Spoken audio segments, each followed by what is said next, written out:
Hi, welcome back to the channel. In today's episode, I want to talk to you about a story that has the potential to become a very serious international incident, because overnight a Russian drone struck an apartment building in Romania. Now at first glance you might think this is simply another story connected to the war in Ukraine, but it isn't, because Romania is a member of NATO, and that's where this suddenly becomes a completely different conversation. A Russian drone has now crossed into the territory of a NATO country and hit a residential building, injuring civilians. And that raises some very uncomfortable questions. Was this an accident? Was it a technical failure? Was the drone knocked off course? Or was this something more deliberate?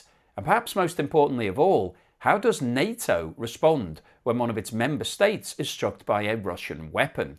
Now, before we get into the details of all of this, could I ask anybody that hasn't subscribed yet to please hit that red subscribe button? It only takes you a second and it really does help me with the algorithm. Also wanted to mention that there are now only 14 days left to enter my competition to win my property or a cash alternative prize. If you've been thinking about getting involved, now's the time to do it. Just scan the QR code on the screen now or click the link in the description below. There's more details at the end of today's video. Right, let's get into the details because this is quite extraordinary. According to Romanian authorities, a Russian-made Guran-2 drone struck a 10-storey apartment building in the city of Galati during the early hours of Friday morning. The drone exploded on impact, causing a fire and forcing around 70 residents to evacuate the building. 2 people suffered injuries and were treated by emergency services. Now, Galati is located in southeastern Romania, very close to the border with Ukraine. And that detail's important. This wasn't a drone landing hundreds of miles away in the middle of Europe. Galati sits close to the Danube River and relatively close to the Ukrainian port of Ismail, which was reportedly one of the targets of a major Russian drone attack taking place at exactly the same time. Romanian military officials said the drone was only inside Romanian airspace for around 4 minutes and was flying at a very low altitude, making it difficult to detect. Romanian F-16 fighter jets and military helicopters were scrambled, but the drone struck the apartment block before it could be intercepted. Now this is where things become interesting, because many people will immediately jump to the conclusion that Russia has attacked Romania. But is that actually what happened? Well, there are several possibilities. The first possibility is that this was simply a malfunction. These drones travel hundreds of miles. They rely on satellite navigation, electronic systems and guidance software, and any one of those systems can fail. When you're talking about a large explosive drone travelling through contested airspace, even a relatively small error can send it several miles off course. The second possibility is electronic warfare.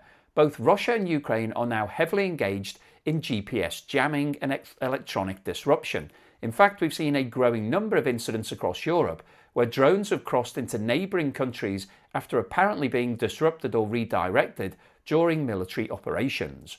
Some military analysts have suggested that drones targeting Ukraine can occasionally lose their intended navigation route after encountering jamming systems and simply continue flying until they run out of guidance. So it's entirely possible that this drone never intended to hit Romania at all. But then there's a third possibility, and that's the possibility that Russia is testing boundaries. Now, before anyone gets carried away, there is currently no evidence proving that this strike was deliberate. However, one of the characteristics we've seen repeatedly throughout this conflict is Russia probing, testing and challenging Western responses. Over the last few years, there have been numerous incidents involving airspace violations, missile fragments, drone debris and military aircraft operating close to NATO territory. Romania alone has recorded dozens of incidents involving Russian drones and airspace breaches since the war began. What makes this incident different is that for the first time a drone has struck a densely populated residential building and injured civilians inside a NATO member state. And that changes the political calculation, because now NATO has to demonstrate that it takes the security of its members seriously without triggering a wider military confrontation. And this brings us to Article 5. For anybody that doesn't know Article 5. Article 5 is really the foundation upon which NATO is built. The principle is very simple. An attack against one member is considered an attack against all members. In theory, if one NATO nation comes under attack, the rest of the alliance can respond collectively.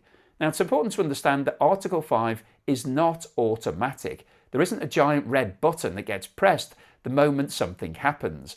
NATO members first have to determine what actually occurred. Was it deliberate? Was it accidental? Was it an act of war? Or was it an unintended consequence of another military operation? And that's exactly why the response from NATO so far has been firm but measured.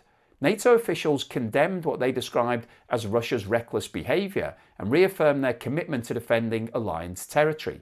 NATO Secretary-General Mark Rutte stated that Russia's reckless behaviour is a danger to everyone and reiterated that NATO stands ready to defend every inch of Allied territory. Romanian President Nicolae Dan described the incident as a serious violation and condemned the strike in strongest terms. Romanian authorities have summoned the Russian ambassador and launched an investigation into exactly what happened. Meanwhile, European Commission President Ursula von der Leyen said Russia had once again crossed international boundaries and described the incident as another example of Moscow's dangerous behaviour. France has also reacted strongly. French Foreign Minister Jean-Noël Barrot described the incident as irresponsible and announced that France would demand explanations from the Russian ambassador. And that French reaction carries particular significance because France currently leads NATO's military presence inside Romania and has approximately 1,500 troops stationed there. So what happens next? Well, realistically, nobody expects NATO to suddenly launch military operations against Russia because one single drone incident. The far more likely outcome is increased air defence deployments, additional anti-drone systems, greater military readiness, and stronger warnings directed towards Moscow. However, there is a bigger issue here because the longer this war continues, the greater the chances of something eventually going wrong. Every day we have missiles, drones, electronic warfare systems, and military aircraft operating close to NATO borders. And every day there is a risk that something ends up somewhere it wasn't supposed to.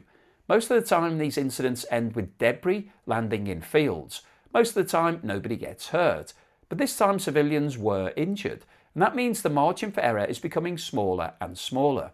The real concern isn't necessarily this incident by itself. The real concern is what happens if there's another incident next week or another one next month or one that results in multiple fatalities. At what point does an accident stop being treated as an accident? And at what point does NATO decide enough is enough? Those are the questions policymakers will be wrestling with over the next few days because whether this drone was off course, malfunctioning electronically, disrupted or something more deliberate, one thing is absolutely clear. The war in Ukraine is no longer something happening comfortably in the distance. Its effects are being increasingly felt across Europe. And now for the first time, civilians inside a NATO country have been injured by a Russian drone strike. And that is a significant escalation. So I'll keep you posted on any further news and developments, but hopefully you found today's video useful, informative, and most importantly, thought-provoking. If you've liked what I've said, then please give me a thumbs up. Please subscribe to the channel if you haven't done so already.